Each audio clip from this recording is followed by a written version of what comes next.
to Mic Check Waifu Waifu.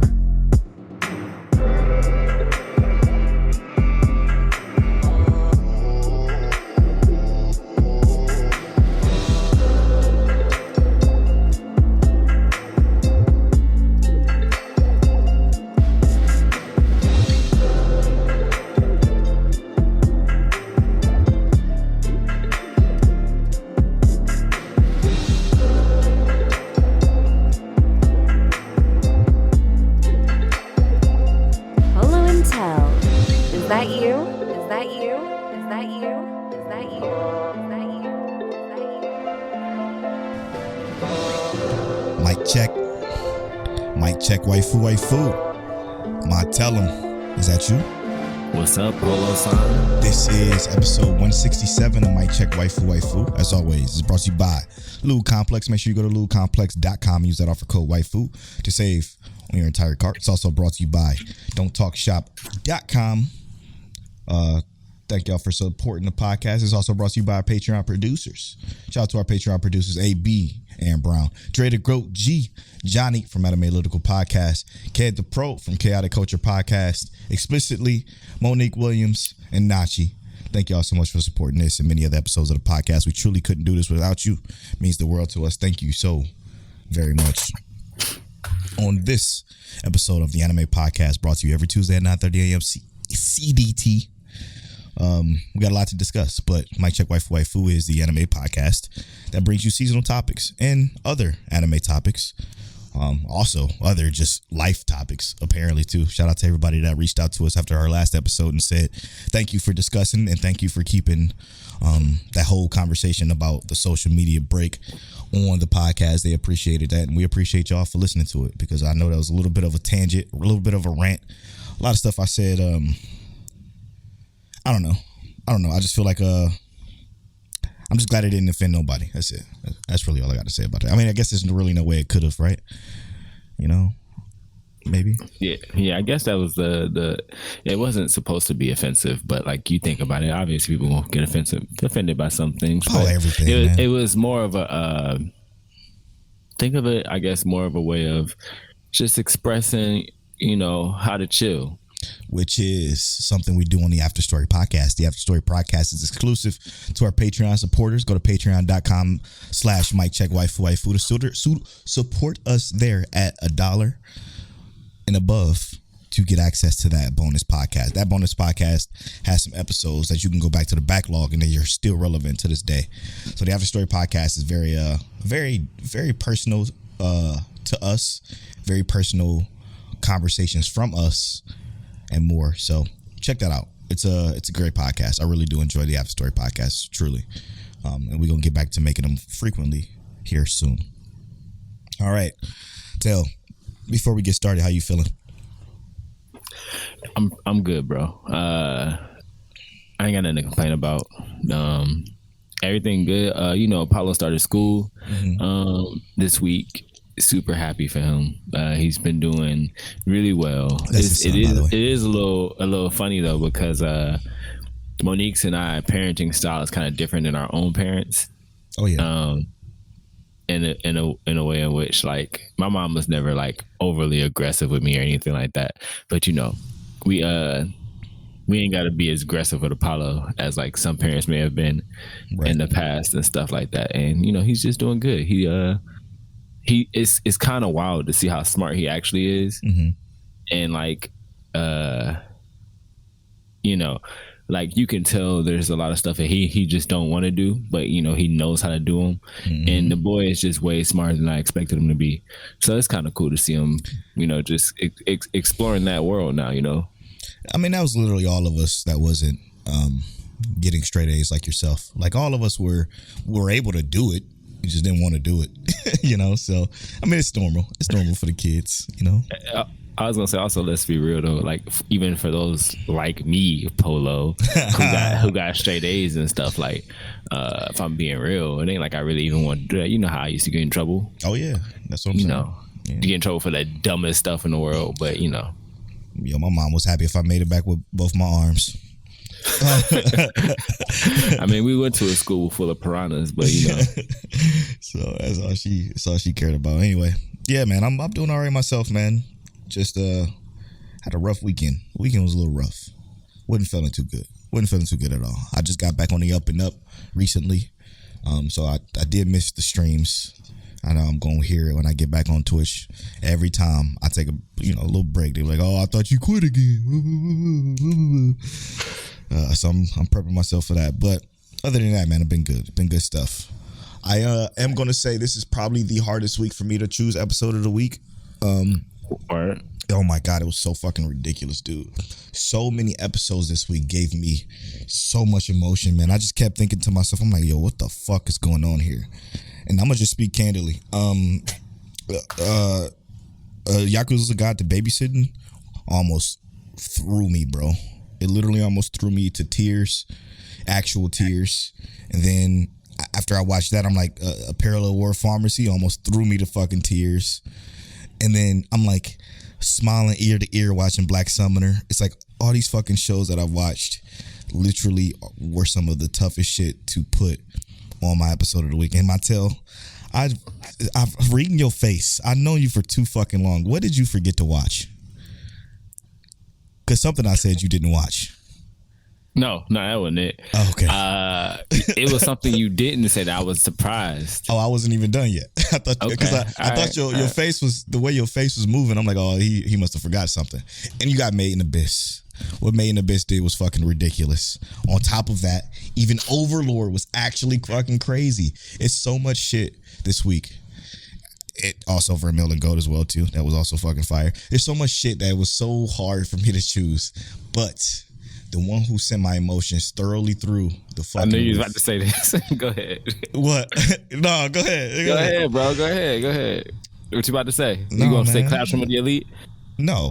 Oh. No. That was actually a really good episode, bro. Fire episode 2. Fire episode 2. No, that didn't send me through the roof. It was the fucking. It was the Yakuza Guide to Babysitting, man. Yeah. Okay. That sent my emotions through a fucking whirlwind. Even though Parallel World Pharmacy did too, I was this fucking close to choosing that until I watched Yakuza Guide to Babysitting. I'm like, yo, something about that story that they told of Isle was so endearing to me, because I was wondering from the moment, episode 2 or something like that, when they mentioned that he left the family, I was like, oh, normally when you leave the family, it's a big fucking deal. Like you don't leave the Yakuza, so it has to be something huge, or at least you don't leave the Yakuza without losing a finger or something like that. You know what I'm saying?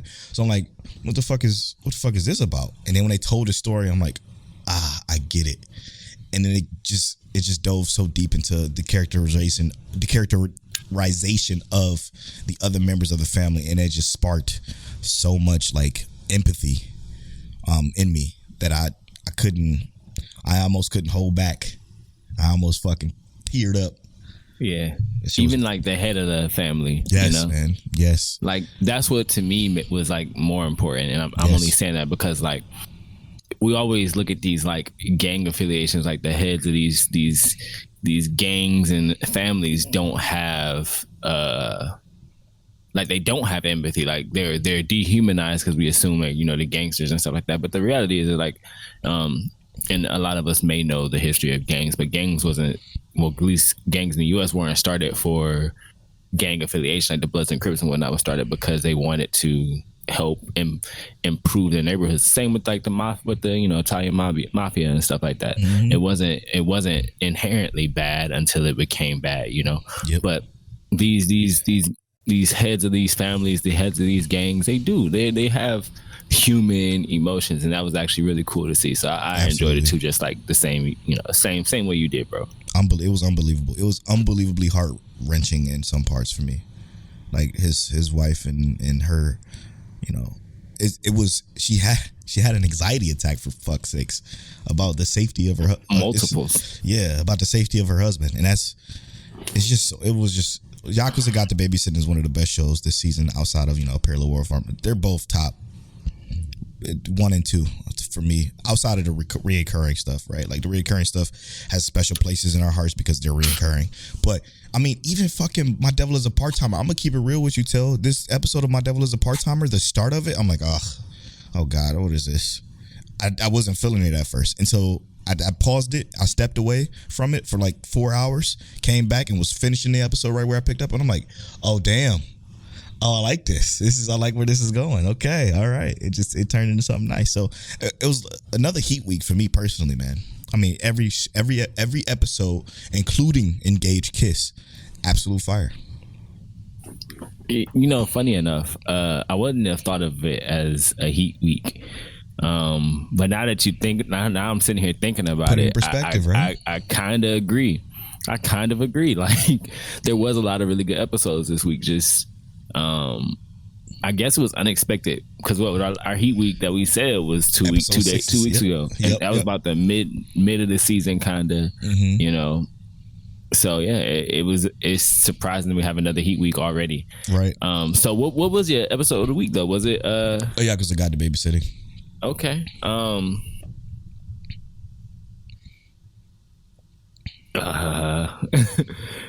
So mine,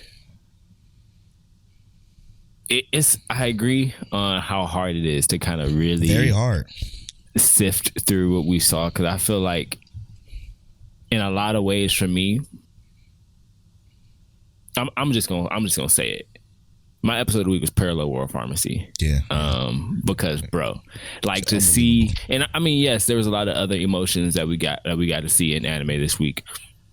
But to see how our main character got to lend a hand, and we got to see, and this is something that I love in general, when we get a character who they introduced this character before. Yeah, they showed him like just a couple times, right? So he wasn't like big, but he also wasn't completely unknown, right? And then it was really cool to see like the concept that this character, he's lost everything he had, everything he put his time and heart and love into, everything he actually wanted to do, and he didn't want to give up on it. He was prepared to leave the country and everything. And our main character shows up with the plan that he already set in motion. We should say that for the second half of the show. Okay, I ain't gonna spoil it too much, but yeah, episode of the week, very worth it. Parallel World Pharmacy, and obviously that's me cutting out because I don't want to say Made in Abyss or Summertime Rendering, because Summertime Rendering had a Jesus Christ, and Made in Abyss would have made me cry this week if it wasn't like But yeah. Great episodes this week. Parallel World Pharmacy is my episode of the week. Unbelievable, man. Like the spoiler half of the show, obviously Overlord, Summertime Rendering, and Parallel World Pharmacy. But like, how do we not even mention Rent a Girlfriend? It was up there too. It was another good episode of Rent a Girlfriend too.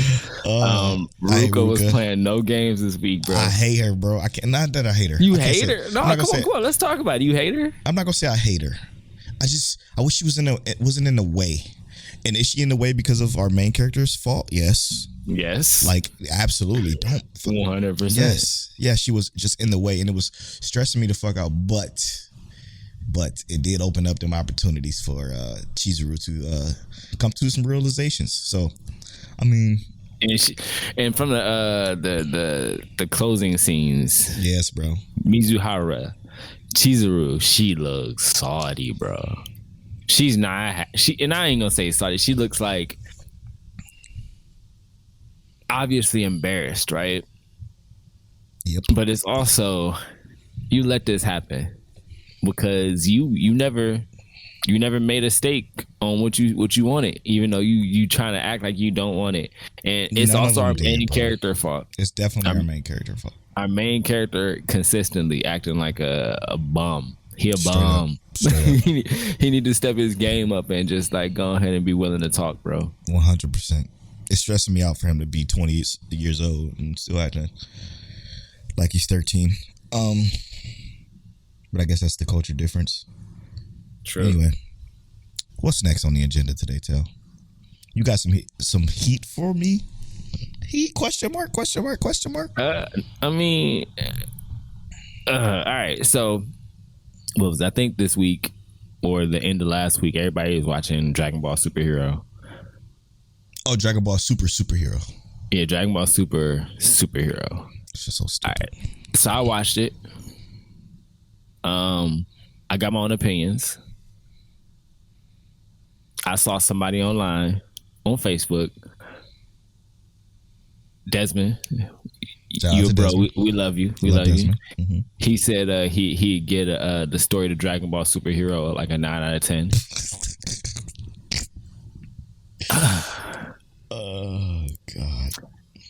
And like, here's just my closing statements to because I took notes on this, right? I can't wait to hear this. I'm so this is just my closing thoughts on after watching Dragon Ball Superhero. The story didn't improve on Gohan as an actual character, but we got to see a moment of greatness, right? Mm-hmm.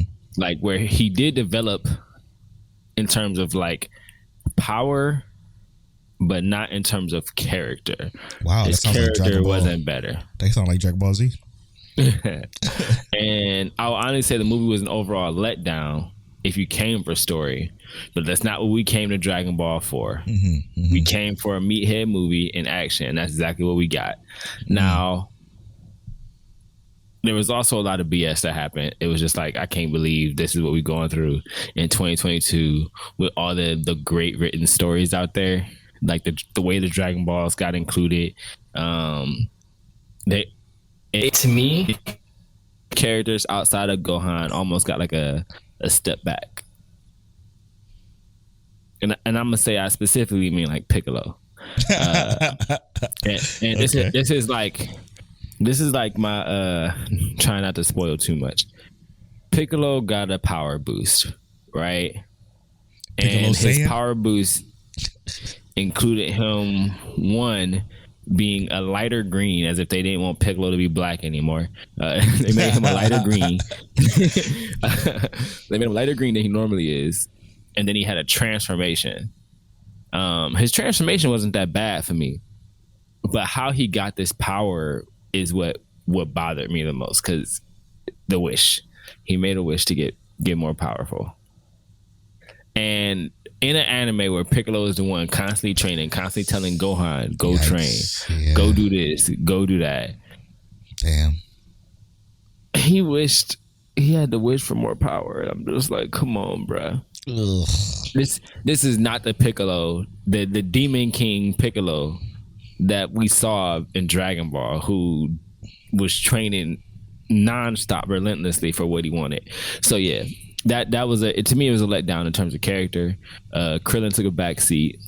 Android 1718 did stuff. It was okay in terms of like everything else. I'm not gonna say it was like the best fighting I've ever seen or anything like that. I think with my expectations tempered for Dragon Ball, I gotta give it like a 6.5, 7 out of 10. I definitely think Dragon Ball Superhero Dragon Ball Super Broly was better. Dragon Ball Super Resurrection F was better. Dragon Ball Super in general was better. But I feel like every Dragon Ball movie was better than this one. Like even the old ones, not even trying to be funny. Not that this was it wasn't a great movie, but every other Dragon Ball movie I feel like I've ever watched was just better, more impactful. I cared about the fights better. Mm-hmm. I cared about how we got into the altercations and whatnot more. It was cool. We saw Broly, Vegeta, and Goku training together. That was cool. Wow. But they weren't even really involved in the fight at all. They didn't do anything. So it was cool. Yeah. That's interesting. I have some thoughts, but some more that I'm going to actually ask you in a second. But go ahead, bro. Sure. Before we get to that, though, I do want to say that Telle did say he watched this today. He texted me like, "Yo, did you watch the movie?" I'm like, "No," and he said he found it. And he said he found it on the site that shall not be named. So I went to the site that shall not be named, and I saw that it was a cam copy, and then I saw that it was only the sub version. I'm like, you got me fucked up if you think I'm going to turn on a Dragon Ball Super, for one, because me personally, Tajay, aka Polow, don't give a rat's fucking about Dragon Ball. Like I don't give a fuck. I don't give a fuck about Dragon Ball, okay, at all. Period. Never.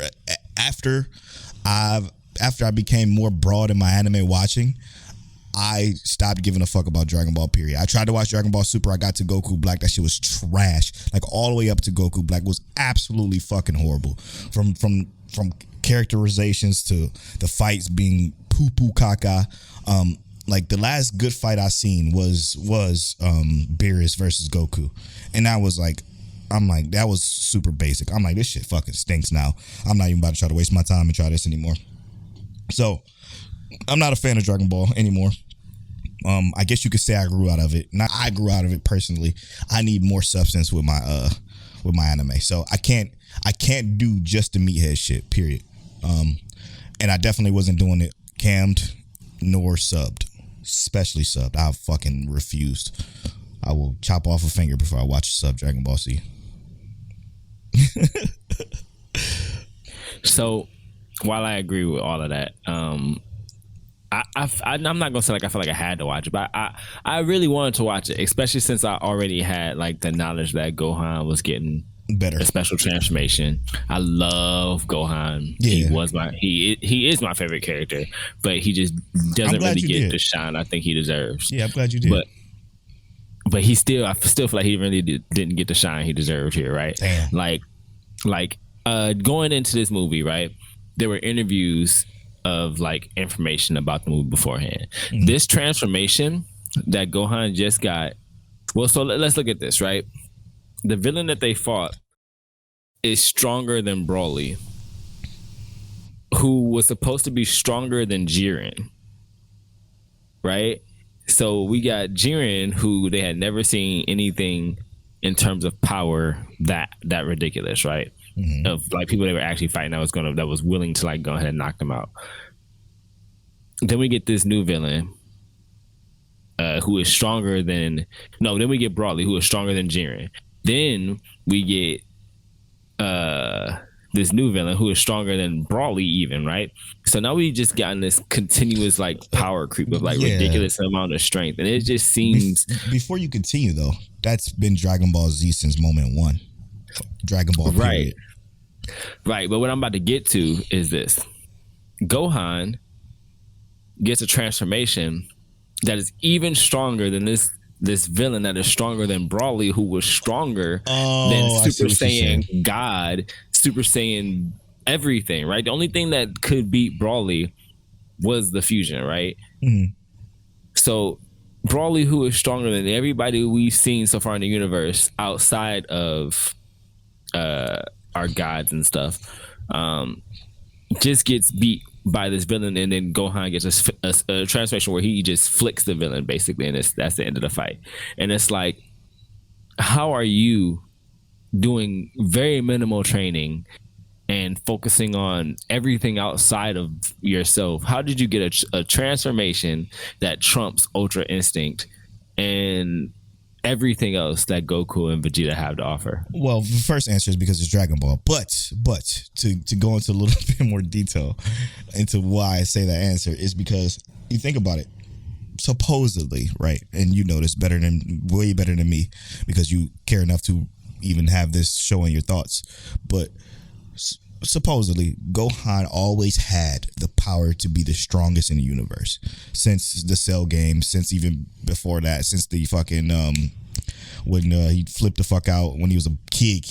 You know what I'm saying? Since he was kid Gohan. Right. So like he's always supposedly had that power. So this is them maybe realizing that finally after all this time, even with the lack of training. But that's just Dragon Ball. They plot whole city. You know what I'm saying? Like they never really had good explanations for most shit. Except they be plotting the plot holes. Yeah, exactly. So it's like, am I surprised? I'm surprised at the fact that you're the only person that I've ever heard say that. And obviously, why am I surprised by that? Is because it seems like an obvious flaw that nobody else seems to have caught. You know what I'm saying? Like that's baffling to me because I've listened to other podcasts and other people talk about it, and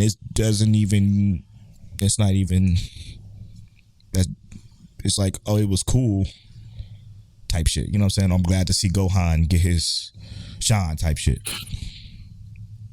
So One of my questions, right, about this, right, this is something that you can answer even if you haven't seen the movie, because we've seen other anime movies that were related to series, right? In these movies, are we expecting our characters to have like actual character growth within an hour and a half, 2 hours?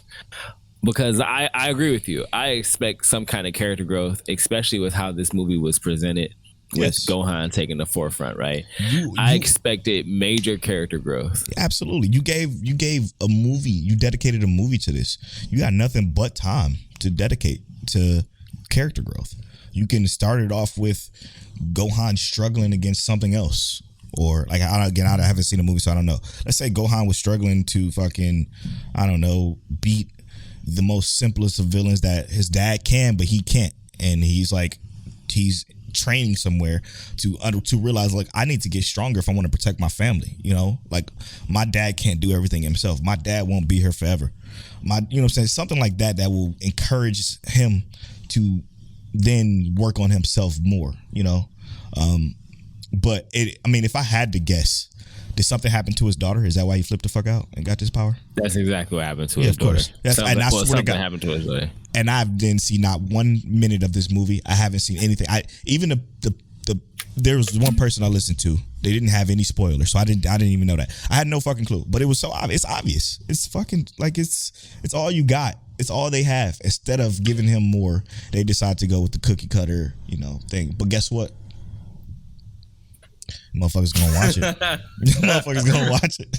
They gonna go to the movies. I even watched it. They gonna go to the movies. They gonna pay that money. They gonna see it. And it's gonna be a talking point. It's gonna trend on Twitter or whatever. I don't know. It's regardless of. We should expect that character growth. He just had nothing but time. It's an hour movie. You know, ironically, right? Hour and a half movie. Ironically, the characters I care about the most are completely new to the series. What you've seen the most in the advertisement. The Android 1 and 2. Those to me were the best characters in the entirety of the show or the movie.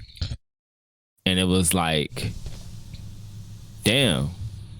Y'all introduced 2 characters who are far more interesting than anything else you presented me with in this movie.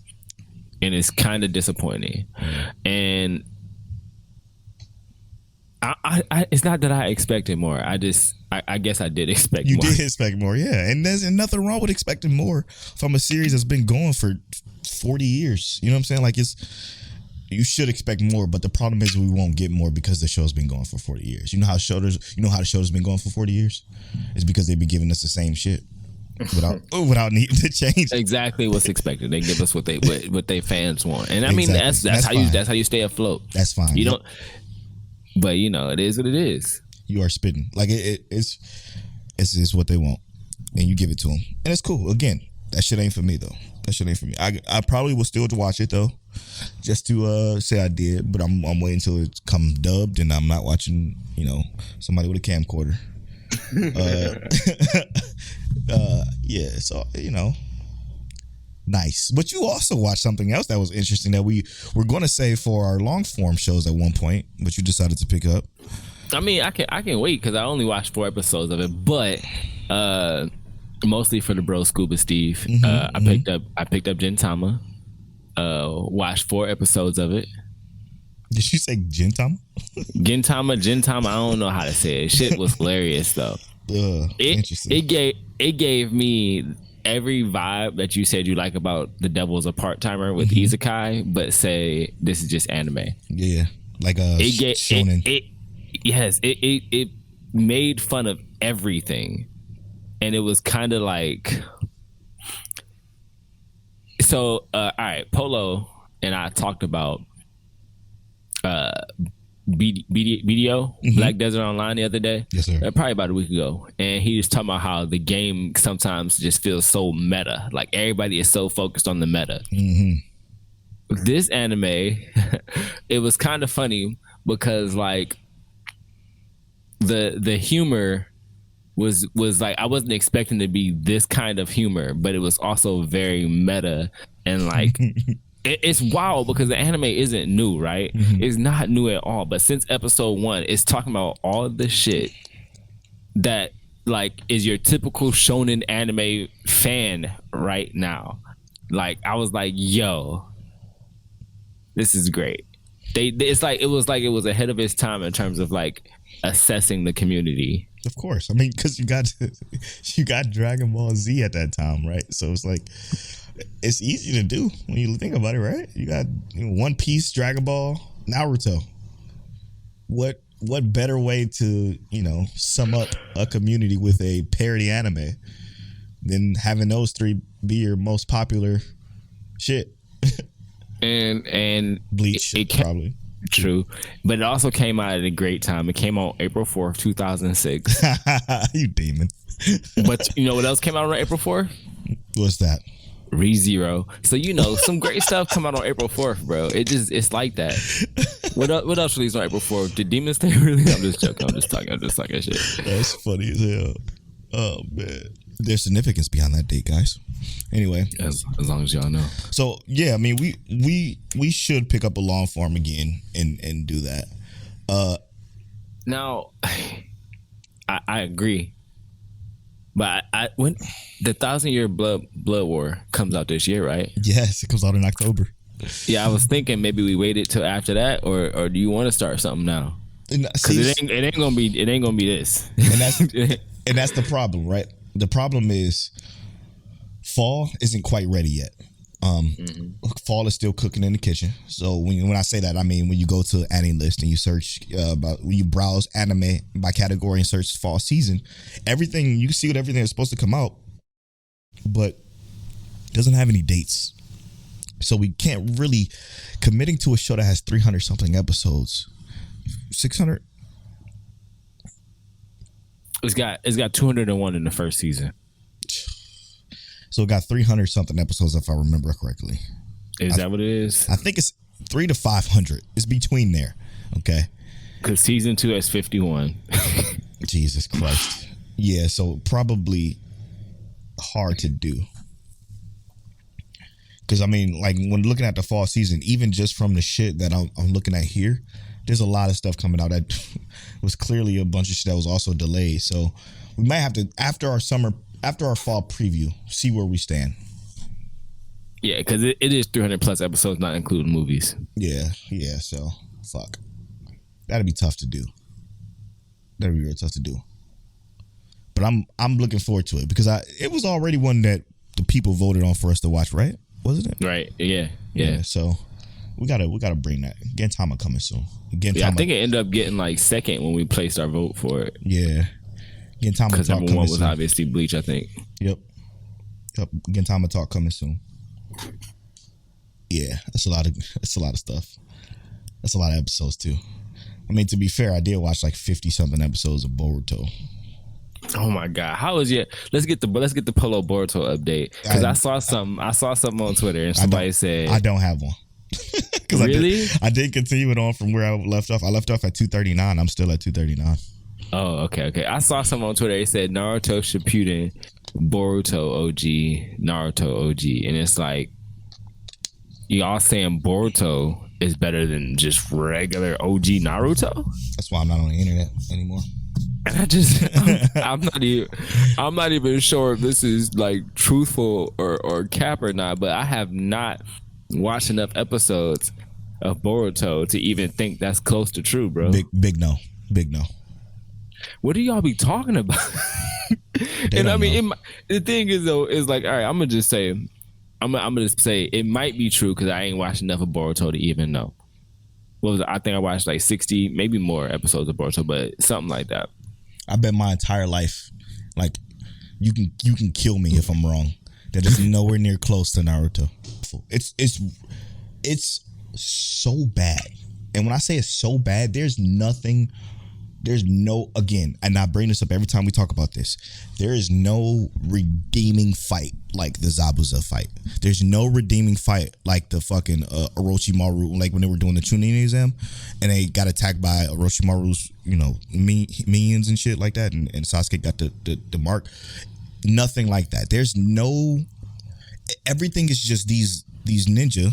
Again, I said this in our incompetent shinobi episode, but these are ninja that are so incompetent. They get fooled by the simplest things. They get their ass beat majority of the time with no redeeming quality to it. Like, it's all, and they're fighting, like I said, all they fight is abominations. They barely fight other ninja. It doesn't feel like a Naruto show. It just feels like, it feels like Power Rangers sometimes. It really lacks any heart that Naruto had. There is some moments, but the moments only come when it's Naruto and Sasuke, and that's fucking crazy to me. Like, Sasuke and Naruto is still Sasuke and Naruto in the show. So when they throw down or when they do anything else that doesn't involve the kids, it's fucking goated. It's great. But then it's like it's only 1 or 2 episodes, and I don't know, man. It's unbelievably bad. And that's not even call it. Look, I know opinions are subjective, but I promise you, this shit is a fact. It's a stone cold fact. I don't know. Maybe I'm just old and grouchy. I don't know. I don't care. I remember from my time watching Boruto. It stinks, man. That when you talk about the fights, right? And I remember like the fights that I did watch when, like, what was it? They were trying to go back to the water village because they stole something from them or something like that. Or no, they were like hanging out in the village hidden in the mist. Probably. And it was about the sword. Like, one of the swords went missing. Yep. And I was like, while that fight was interesting, like you said, none of the fights were as impactful. And we're not even talking about like the coordination and how the fights went down, because Boruto does have some decently animated fights in terms of like just what they look like. But none of them were like just storyline impactful. Like Polow said, the Zabuza fight, or the Chunin exam fights, or even like any of the Naruto versus Sasuke fights, right? Yeah. Like, they fought on top of the building and Naruto put a hole in the water tank, and Sasuke thinking he was better. Or even when they were young and Sasuke was getting ready to leave the village, like, nothing compares to some of those fights. The Rock Lee fight versus Gaara, or even the overall Gaara attack in just the Leaf Village fight, all of that, nothing was comparable to that in Boruto so far, except for, I would even say, what Naruto and Sasuke did when they fought, what was his name, Momoshiki. But even that didn't have enough, like, it wasn't enough of a moment specifically to like compete with all that happened in the original OG Naruto. Fact. So in my opinion, I can't say Boruto trumps it, but some of the fights is okay. It's just, story is way, way weak right now. It's so weak, bro. It doesn't, again, maybe it's because they trying to go the whole future route, the whole evolution of the past to the future. There's technology that just completely disrupt the way of ninja, period. And I know that was like an early problem that they had, but like, it just doesn't fit in this show, period. It just doesn't fit whatsoever. And everything about it feels wrong. It feels wrong. It feels wrong and tasteless. But there are some later episodes that people say get good. Haven't found it yet. And it's 265. So I will say this though.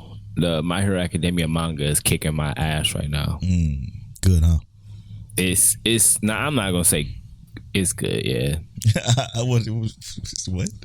It's intense. It's intense. It's real intense right now. And I wish it was being animated, but I'm not wishing it was animated, because I feel like every time I wish that, the shit don't ever come out right. It just don't be good, yeah. I'm not wishing for it. I just hope that it come out good. I want it to come out good too. Like, I love the show. Like, I absolutely love the show. Dub, sub, no matter what. But I hate the show. You know what I'm saying? Like, it's weird. It's a weird relationship I got with the show, because I love it, but I hate it. You love the concept. You just wish they capitalized on it better. I wish season 1 through 3. I absolutely loved. 4 and 5, left a bad taste in my mouth. Maybe if I read the manga, it would be better, but I doubt it.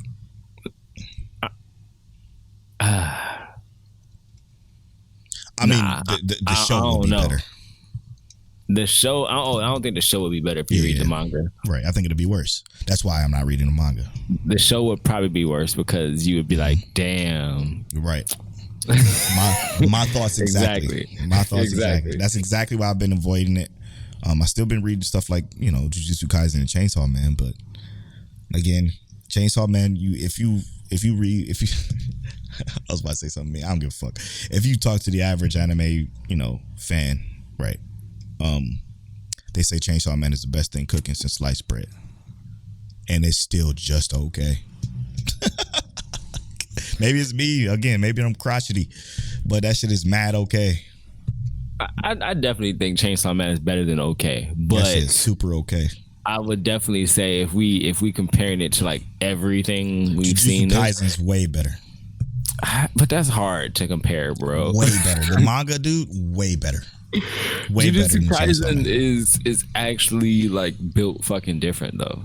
It is like it's actually worthy of all the hype it gets. 100%. You want to know the problem? The characterization of Chainsaw Man. I don't care about anybody. I don't care about nobody.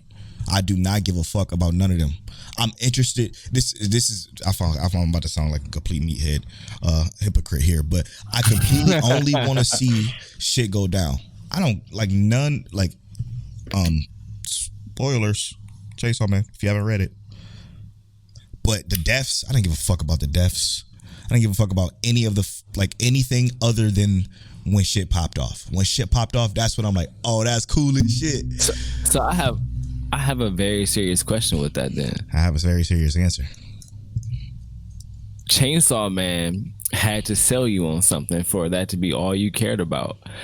Especially like but let's think about that. It had to sell you on something. And I'm not sure on what they sold you on, but I'm saying like, was it the world? Was it like the way the power system works? That like what was it that sold you on just being interested in the action? Nothing. It was the fact that people kept telling me to read it because it's so damn good. Nothing sold me other than the people, the internet.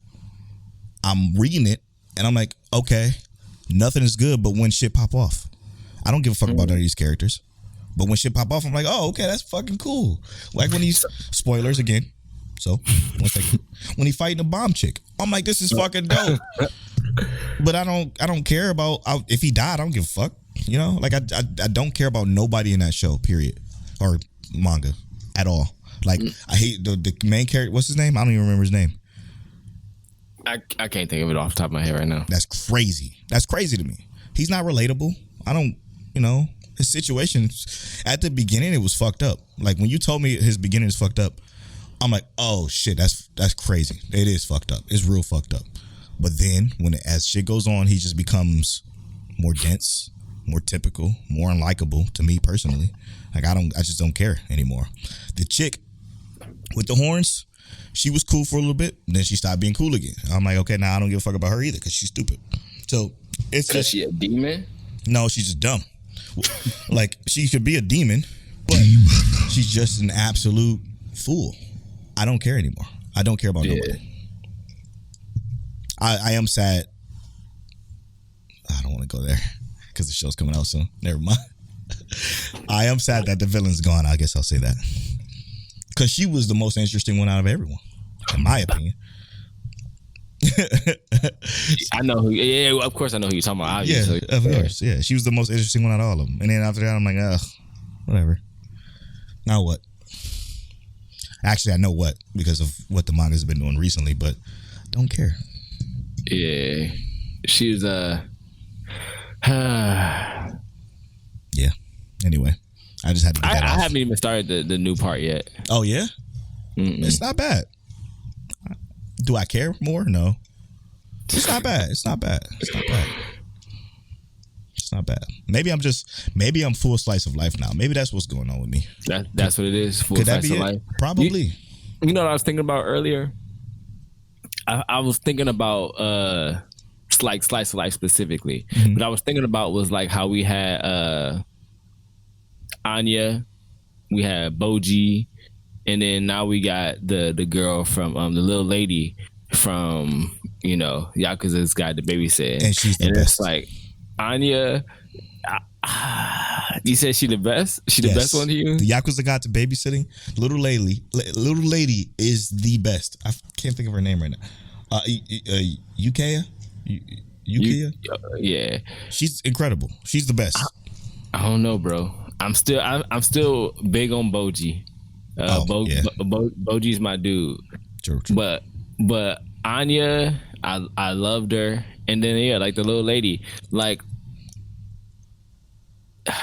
the difference for the little lady for me, and I'm thinking about she might be better than Anya in my opinion, and I'm only saying because she's actually developed, right? Yes. Like Anya, she kind of kept everything the same. Mm-hmm. We just kind of got to see her in different situations. Yes. But little lady is actually developed in terms of how she interacts with people, all that kind of stuff. Yes, and I'm like, damn, we got some dope little like slice of life kids this year. Yeah, no, she's incredible. She's the sweetest fucking thing.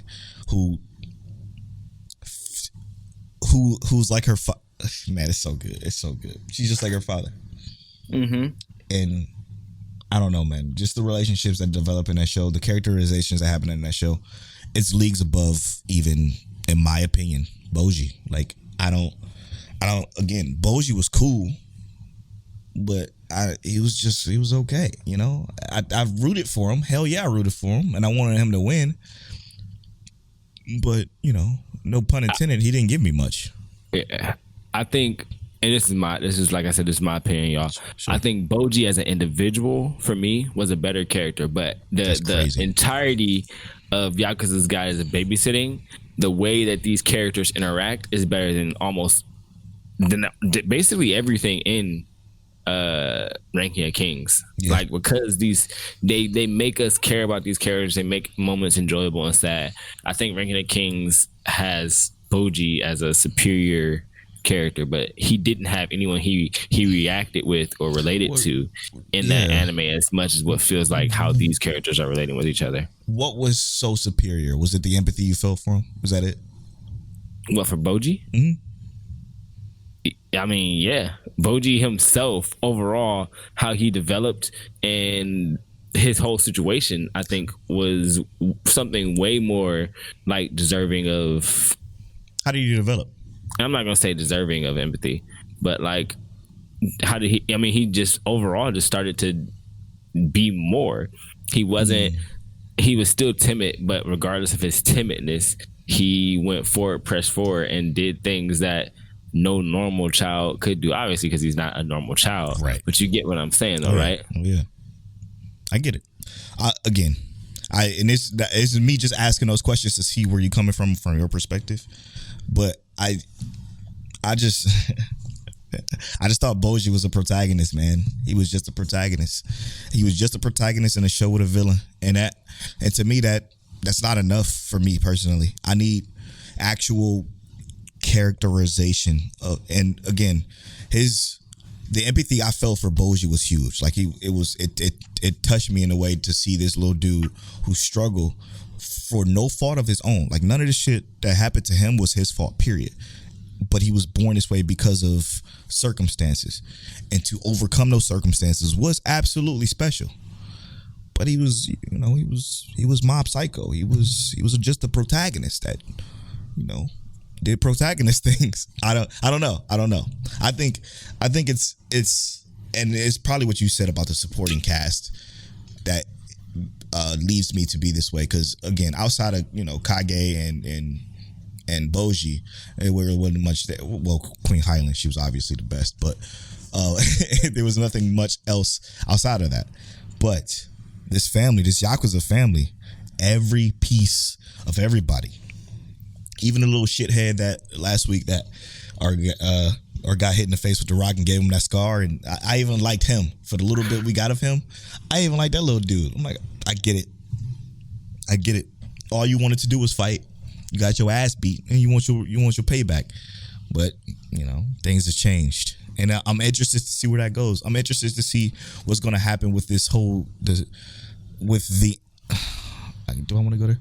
The end of this episode. The happiness can't last forever. That was literally the last thing that was said in the episode by the little lady. Like that, I'm way more interested in. Again, maybe it's because I'm full slice of life now. Maybe that's it. Maybe that's me. I don't know. I ain't got nothing for it, bro. I ain't got nothing for it. What do you think it is? Please help me out, Tell. Be my therapist for a second. I'm not qualified for that. I ain't even gonna lie to you. Help your brother understand himself. All right. All right. So I think that slice of life has you in a headlock, right? So what happens, and y'all can go with me on this and see if y'all think it's the same thing. When the slice of life put you in the headlock, they put you in the ground, they stomp you out, and they show you love. Stuff that this other anime don't quite do the same. I don't know. Maybe it's just maybe because I don't watch regular TV, like zero regular TV, that I'm getting something from slice of life that doesn't exist in the other shit. Regular day to day. Yeah, it's fucking it's unbelievable how good these stories are, like unexpectedly. But I mean, you got stuff like I'm still in love with Verbal and Gold. Like that show is great too. Like this shit. Black Summoner was a fucking fantastic episode. Like I don't know. Maybe I just expect more because I've seen more. There it is. I'll just go with that. That's my excuse, and I'm sticking to it. I mean, it was a heat week, so it's hard to even look at that comparison. Very true. Very true. Let's get to know Mike Check Waifu. This is part of the podcast where one of us rolls a random number generator. The other reads a question associated with that number. This week, we only have 10 questions left in the list. So, Tell's going to roll a random number generator, and I'm going to read the question.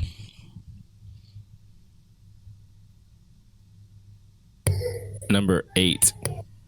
Okay. Very easy. What is your favorite sport? I'll go first. My favorite sport is football. Football is the only sport that I can watch and have and be entertained, to be honest. Like basketball is cool, but now basketball that is now, maybe again, crotchety old Polow, but the basketball that is now is the most boring shit to watch. It's fucking spot up shot, spot up shot, spot up shot, spot up shot, spot up shot, with a few layups and dunks here and there on a fast break.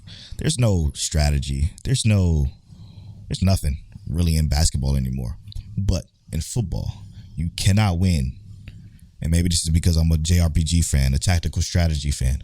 You cannot win unless you have not only the better players, but the better game plan going into games. And that's so much more interesting to watch. Watching formations, watching a way, people adjust on the fly, because you have to adjust on the fly in football because you don't know anything until you go into the game. It's great. It's great. And what I like about it the most is that it's you have to worry about all, what is it? 20, 30, I don't remember how many people on the field, but you have to worry about all these players on the field working in tandem for it to work. And it's dope. I think that's dope. Sorry, I just gave that long-winded answer just because Tell had some family thing going. All right, so my favorite sport would used to be football, mostly because I just really enjoyed hitting people. I loved playing defense. When they tried to put me on offense, I hated it. But currently, I'll be honest, I hate watching sports just in general. I fucking hate watching sports. But if it's boxing or like martial arts, I'll watch it in a heartbeat every single time. So currently, my favorite sport would have to be like any kind of, fighting. Martial combat, yeah. The thing with the martial combat is I'm the same way. Like I find myself when I was on, the socials.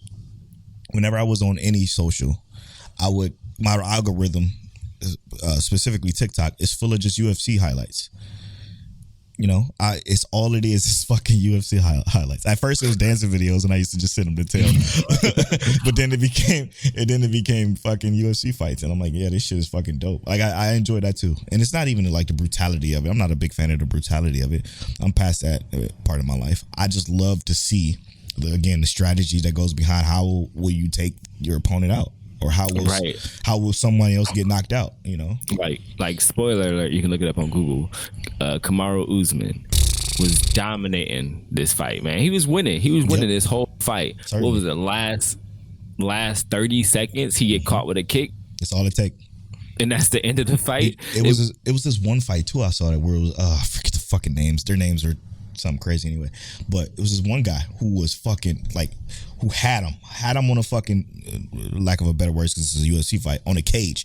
But he hit him with a body shot that hurt him so bad he clinched over. As soon as he clinched over, the guy went in for the kill. As soon as the guy went in for the kill, bow, jab. The jab hit him square dead in the face as he was running in. So because his momentum ran into the jab, made the jab hit him twice as hard because of that, and he got knocked out. And I'm like, yo, this shit is crazy. Both of them ended up being on a mat and being taken out on the stretcher because the fucking body shot blew something up in him. But it was so intriguing to see that. And I'm with you. Like any martial combat sport is fucking dope to watch too. But the problem is it's hard to watch. It's hard to catch. I only catch highlights all the time. Unless you got like UFC or ESPN Plus or some shit. I forget what it is. Yeah. And even with ESPN Plus, you still got a pay-per-view for certain fights regardless. But yeah. Crazy. Yeah, I catch it on the internet. A day later. Anyway, yeah, let's when we come back, we're gonna spoil a few shows. i.e. Summertime Rendering Overlord 4 in Parallel World Pharmacy. We'll be right back after these.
Welcome back to episode 167 of Mic Check Waifu. Again, make sure you follow us on Twitter at Mic Check Waifu and on Instagram and TikTok at Mic Check Waifu. We are back to give you the spoiler half of the show, as we do every week. This week, Summertime Rendering is first, obviously, per usual, as always. What a fucking great episode. But also, what a fucking heartbreaking episode. We lost Hizuru. We also didn't get any more Mio. So, I mean, there's Ushio. Yeah, there's a lot there. Just feels like we just... losing. Yeah, it was like 2 weeks ago. It was like big wins, and then big loss. But it doesn't. It still Even doesn't bigger feel loss. hopeless, right? Like, cause like the episode was named what? Like, not everything is lost or something like that. Yep. And I guess with that in mind, like, yes, not everything is lost. And we also got this really cool, like, when Hizuru dies, she says, "I entrust my brother to you." Yeah. I just want to go back real quick though. Go ahead. I want to stop and say that this fucking show is the only show that would literally, virtually, quote unquote, break the fourth wall with her saying, "Don't give me a death flag now," a couple of weeks ago, for it to be actually a death flag. It was her own death flag as per she said, and it killed me. I'm like, well, fuck. I already knew when she said that it was going to be bound to happen. Bound to happen, because it was literally a death flag that he said to her, and then she said, don't give me my death flag now. I'm like, well, fuck, there it is. You pointed it out twice. She's gonna die, which you still don't fucking see coming. You don't see coming because of the way the episode is set up, the way he rewinds time. And to think that because he rewind time is the reason why she died, it hurts, man. It hurts. And what they said before he rewind time, he said, "You still have time to save everyone." No, you don't have time to save everyone. But that's what he said before he rewound time. Remember when he put it to his head, said, "I still have time to save everybody." Boom, go back in, and it's like, I see what you're saying. Yeah. The issue is that he didn't think about the fact that he knows that Ryunosuke and Hizuru are fighting Shide and Hein. He didn't know. He did, because he got the memories after the memories. He got the memories. That's yeah. Right. So him doing that, he should have known that they were going to save whatever memories. And now Ryunosuke / Hizuru's one killer technique they had to kind of give them that edge no longer is a surprise. Yep. That, man, it's so crazy to even think about the fact that the one thing that fucked this entire thing up was that one grab. That one grab when Ushio was showing Shinpei what happened, and Heine came up, pulled up on him and grabbed him and left that brand on his arm. That was the one fucking thing that blew this whole shit up, because they had it. They would have had it if it wasn't for that. And it's so crazy to even think about. All it took was one thing. So good. Yeah, this show, and it's fucking ridiculous, man, that we've been talking about this show since episode 1. Well, since we watched episode 1. And it's been fucking fire every single episode, bro. It's unbelievable, bro. Like, okay, so we 20 episodes in, right? Yes, sir. Fuck. Damn. Yeah, 20 episodes in. And they got 4 more. 5 more. It's 25. Hey, they about to close this out, bro. I don't know. And that's, again, I can see a lot of shit coming, bro. I can see a lot of shit coming. I've watched a lot of anime. So there's shit, like, I'm able to predict probably most of everything that's happening in any other show, except for Made in Abyss, obviously. But in any other show, and normally I can still find myself to enjoy it. But what frustrates me about this one is I have no fucking clue what's going to happen, and that stresses me the fuck out, because I can't. And maybe this is why ReZero is my number 1 anime, is because you can't figure out what's happening. You can't wrap your head around the next thing, because these shows are written so well that it's impossible for the next. 86 is another one. It's impossible. Fuck, I'm getting it. I'm starting to figure myself out, bro. Phoebe Fluorite was another one. It's the unknown, bro. It's the unknown that I'm infatuated with, because I can pretty much tell you how fucking Call of the Night's gonna go. I saw Engaged Kiss spinning up the way it did. It was kind of relatively obvious when they started talking about who's the mastermind, or who's the mole, I guess. it was clear it was who it was.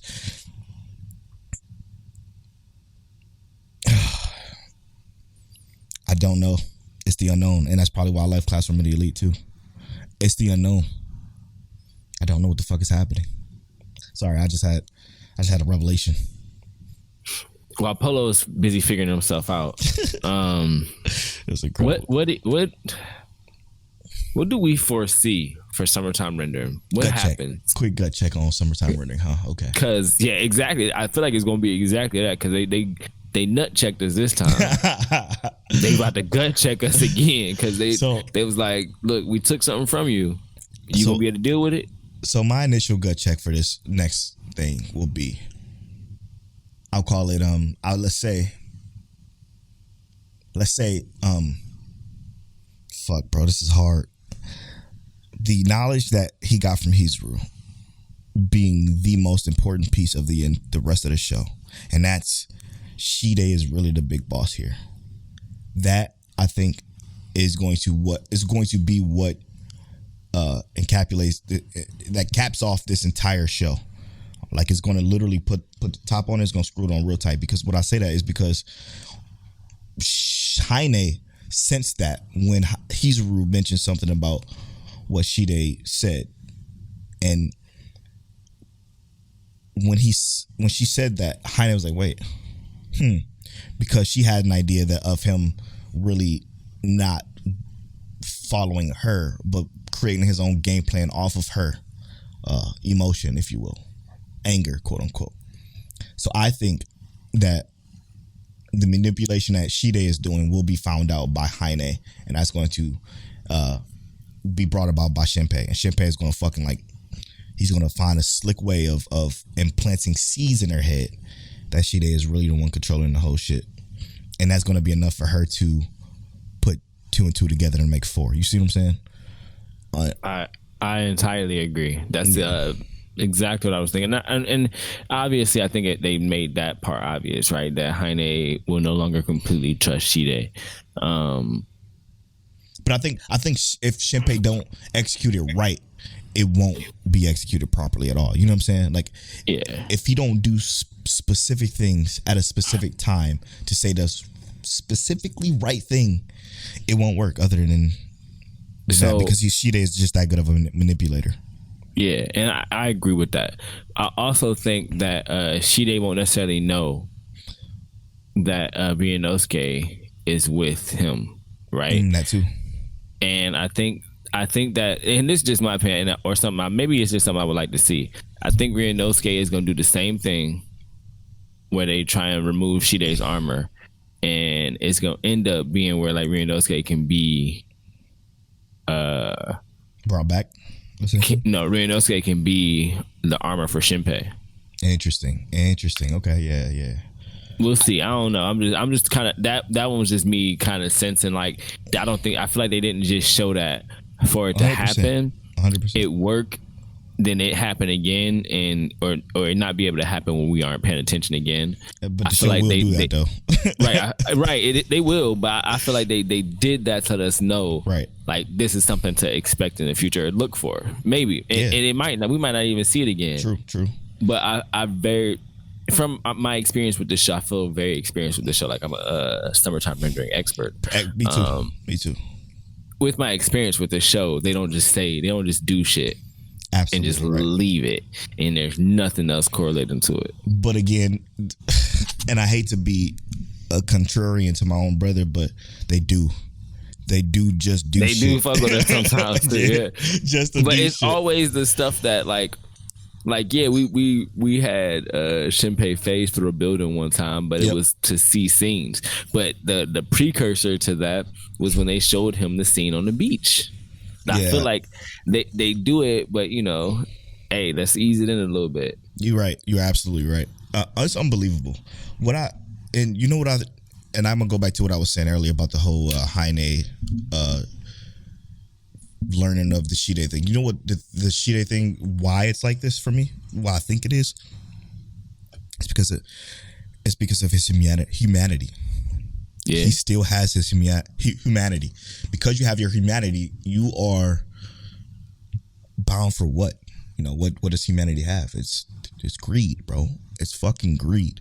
It's always greed when it comes to humans and just human nature in general. Greed, jealousy, fuck all kinds of shit that leads to somebody doing what Shide is doing. And because Shide kept his humanity throughout all of these years, he's learned so much that he truly is a problem with his manipulation. And again, something that you said that is fucking spot on is that the show don't just do shit, even though sometimes, man, every once in a while they do. But Hizuru mentioned that Haine is just a kid. Remember that. She's just a kid, which means she's easily to be manipulated while she thinks she has the control. And it's unbelievable. It's unbelievable. I'm looking forward to seeing what the fuck all of that is going to equate to. Again, just like you, I feel like an expert on the show. I feel like we can go toe to toe with anybody in trivia and whoop ass, because for sure, I don't think we missed a lick of this shit. even if I felt like I missed something, I would always go back and rewind. One of us brings it up. Yep, exactly right. So it's unbelievable, man. It's unbelievable. I can't wait to see more. But you know what else I can't wait to see more of? What's that, bro? Overlord 4. This episode has some very intriguing pieces in it. And right. The most intriguing piece is again, I say this all the time, is the comedy aspect, the comedy piece of this. And the comedy piece I'm referring to is, the situation with the noble messing up the cart.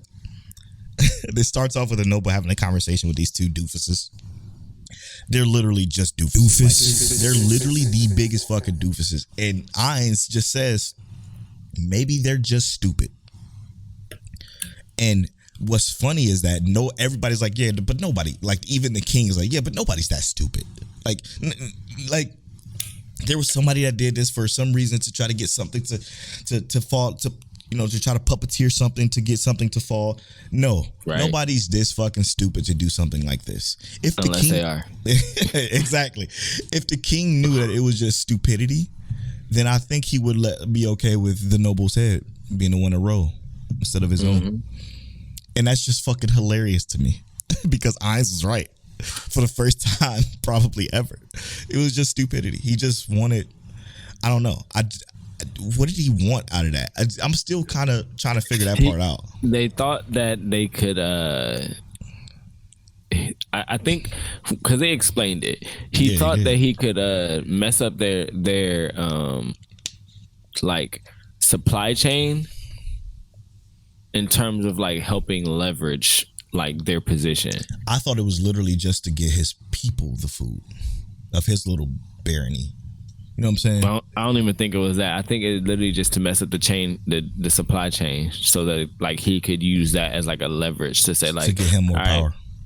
Right, get him more power within the kingdom, and it literally is gonna backfire, and he gonna get eaten by Albedo.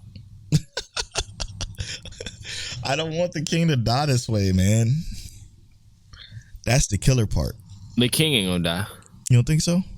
Nah, I think Ainz is like, nah, I want you to rule over your people, but he's gonna say, bring me whoever did it, but you can rule over your people.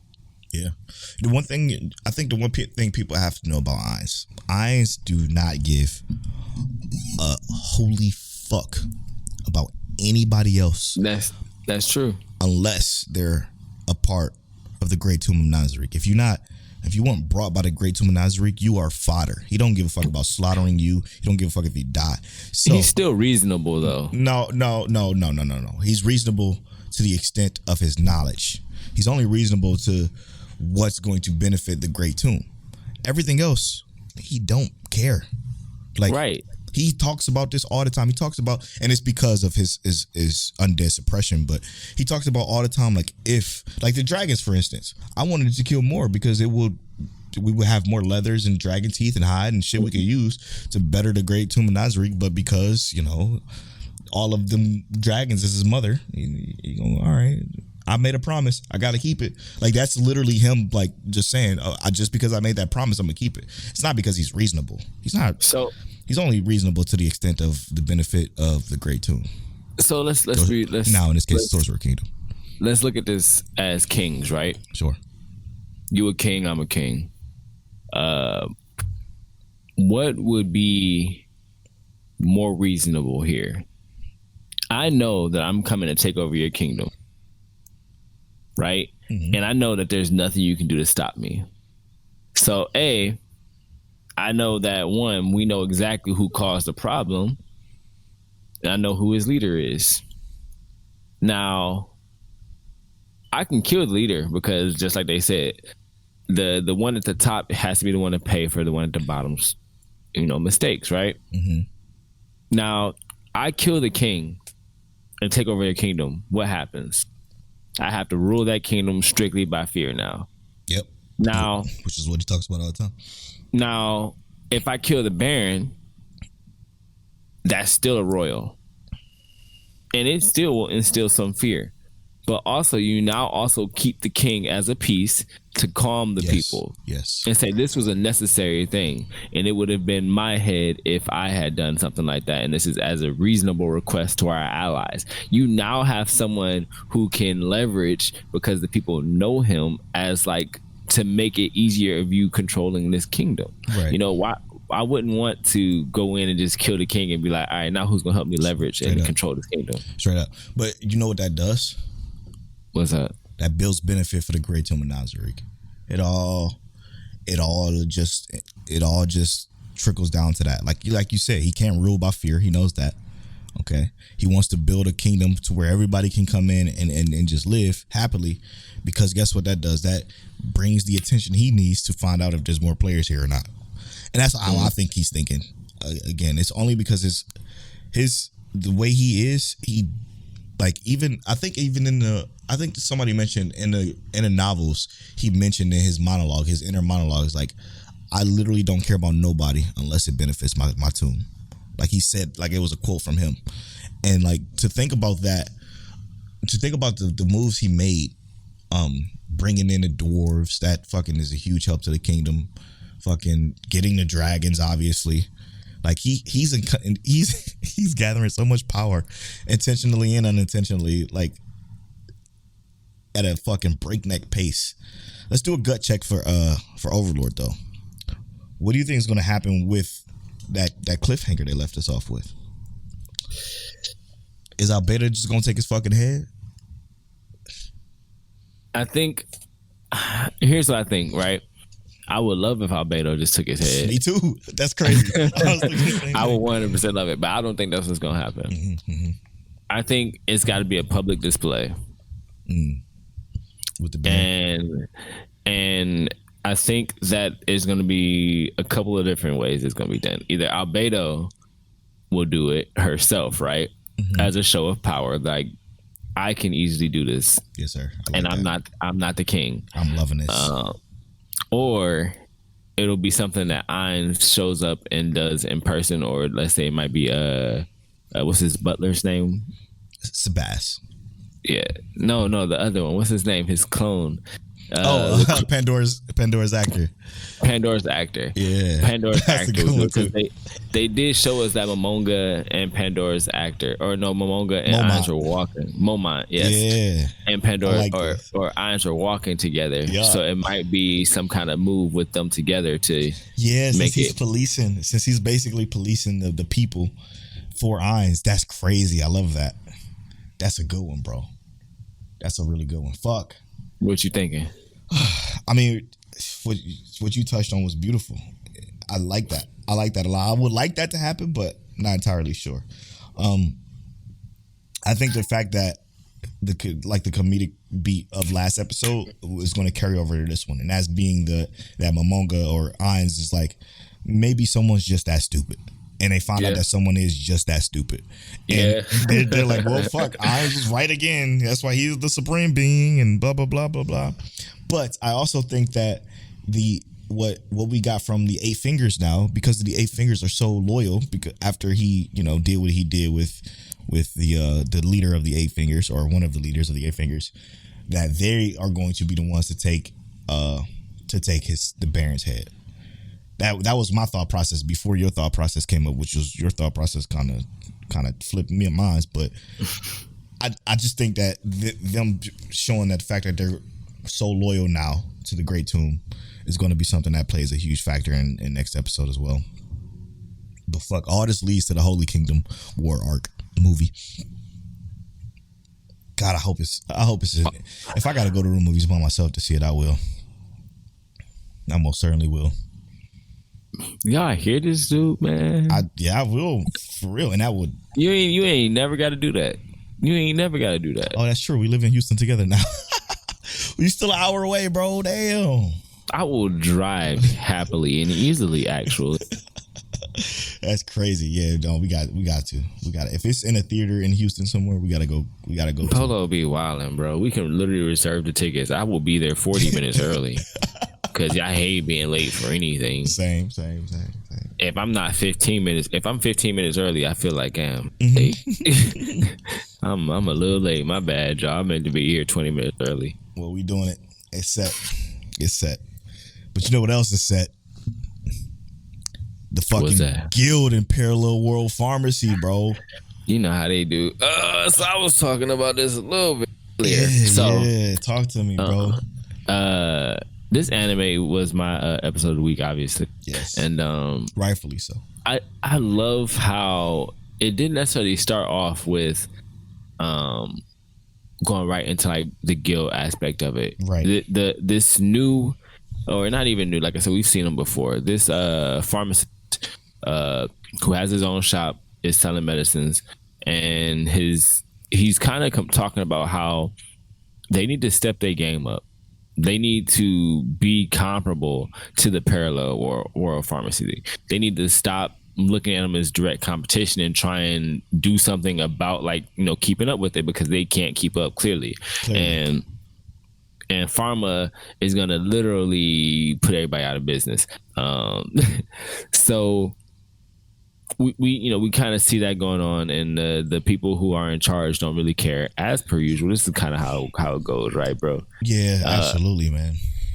And we see this same character. Eventually, was he walking into his own home with his daughter? No, he was going to one of the guild's doctors. Yeah. And they were closed. Yeah, his daughter is sick, needs treatment, and you know, she's got to get taken care of. And what I thought about at this moment was kind of what he was saying earlier in the episode, was talking about how, like, we treat people not even sure if it's gonna work or not. He's like, some of those people recover, but we can't even say that it's actually due to our work. Yep. And I was like, yo, he's spitting. Straight and up. Pharma is literally over there selling the same things or selling what works for less. He's selling what works for less. Crazy, bro. And his people getting healthier. He's shitting on your own accident. He ain't even mean to. He just did it because he knows. Absolutely. Absolutely. I was tripping, bro. I was like, yo, and I'm thinking like, yo, you know, your daughter is sick.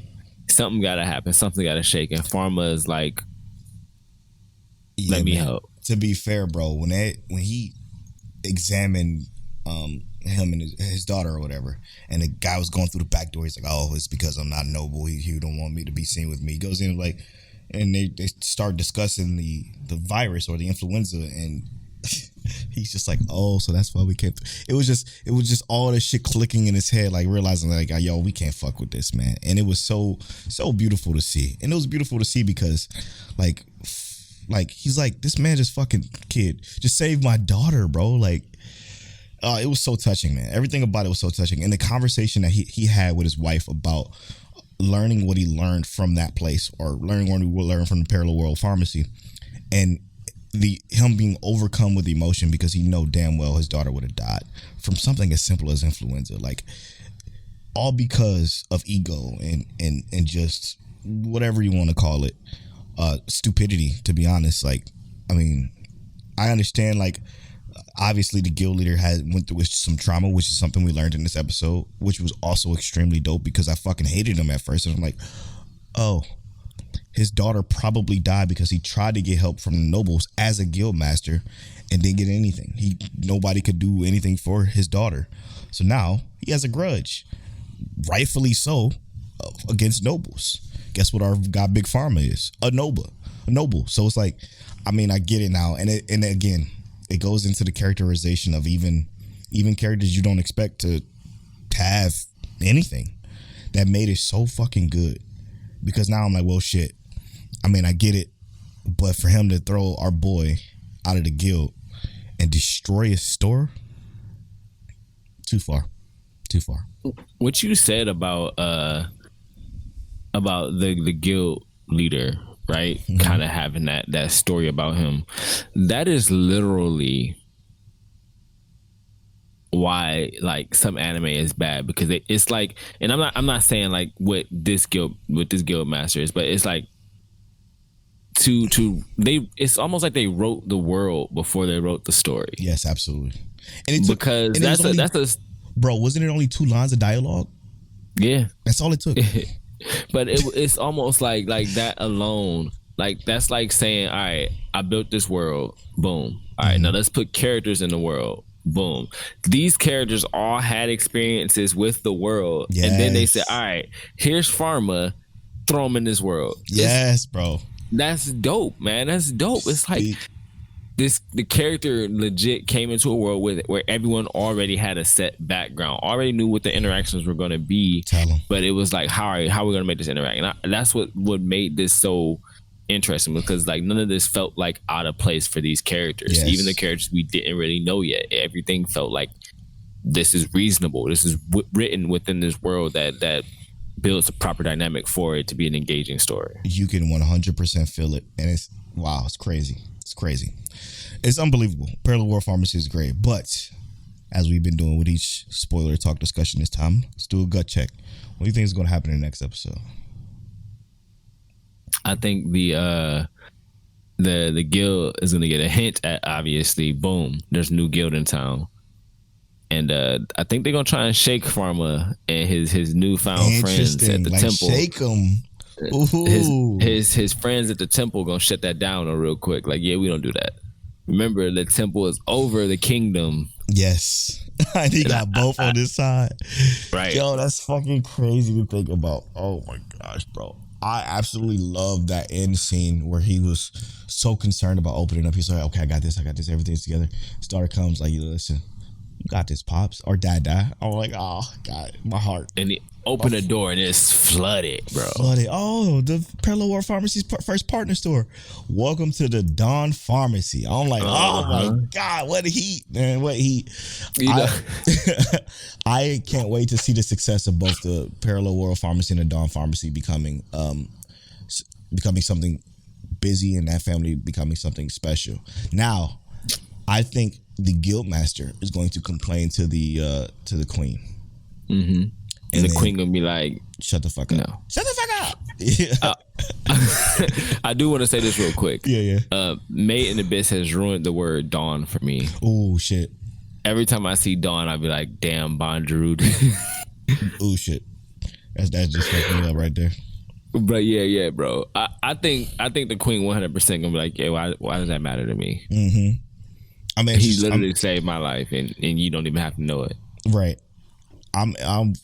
I think the guild master is going to lose it though. I don't know. I don't see any other way other than, like you said, he might shake them down. He might just try to hire the goons. Ooh, you know. I think what's going to happen too is that he probably going to do that, and Pharma being Pharma is going to find out that dude got some kind of sickness, and it's going to be something that he can heal. Interesting, yeah, and to keep the wholesome ability up. And all the guilds are going to try and unify under one guild with. Damn. Boom. That shut it down. That's the end of the debate. Next, what we got? 3-4 episodes left. Yep. They're going to do all that in the next few episodes. Fuck, I'm so sad it's only 12, man. Maybe shit like this should be one more. But, I mean, do it need more? I mean, yeah, because I want to see more. They'll give us a second season as long as we keep people watching it, you know? Yes, sir. I agree with that. And with that wraps. All right. We just finished talking about we just finished talking about Parallel World Pharmacy and how good of an episode it was. Like I said, it was my episode of the week. I loved it. Great. Overlord, episode 4 also, or over season 4, goodness gracious. You also know that movie's coming soon, but another great episode of Overlord. Summertime Rendering, like we said before, every week has been fire. Every week has been episode of the week material. You already know. One of our favorites so far, well, one of our favorites for the year. I'm assuming our favorite for the year, but it's my favorite for the year so far. For sure. I want to get mic check waifu before I break. We asked, what's your favorite sport that you enjoy watching or whatever? Polow's is football. Mine is the martial arts. And we also talked about the kids of the year. Boji, Anya, and Lil Lady from Yakuza's Guide to Babysitting. Those are some great characters. And we're not necessarily trying to compare kids, but these are some great kids to compare. Chainsawman, Polow, keep it up on Chainsawman. Just so y'all know, it's not that he hated. He enjoys the meathead aspects of it too. Just so y'all know. My Hero Academia, for me though, it's got me on the edge of my seat in the manga. Let me know if y'all picking up the manga or if y'all reading the manga, because there's some crazy stuff going on. Also, we did a little bit of Boruto talk. Polow keeping us updated on his update where he ain't watched that in a minute, but it's still good to bring it up Boruto every once in a while. Don't forget our long form anime watch is coming again soon. With I watched a little bit of gintama, just so y'all know, or gintama. I'm not sure how to pronounce it. Y'all let me know. But Dragonball Super Superhero, was it a good movie for y'all? Or was it kind of like I said, I thought it was okay. I didn't think it was the worst, but it's a Dragon Ball Super movie. Rent a Girlfriend, great episode this week. You already know. Oh my goodness. And it's his birthday this time around, so it was a good birthday. Episode of the week, Polow chose Yakuza's Guide to Babysitting, and I chose Parallel World Pharmacy. That's been episode 167 of Mic Check Waifu. I'm at Polow Bornfly on all social media. I'm at King Taliano on all social media. And you can follow our social medias at Mic Check Waifu on Twitter and at Mic Check Waifu on Instagram and TikTok. And as always, Mic Check.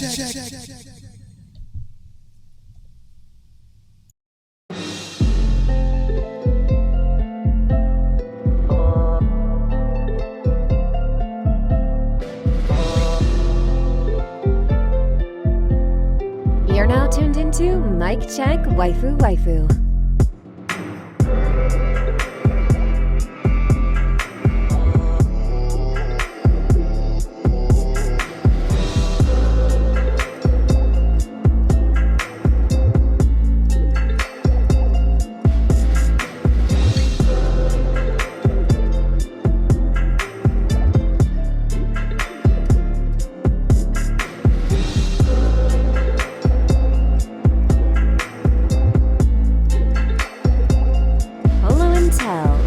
Is that you? Is that you? Is that you?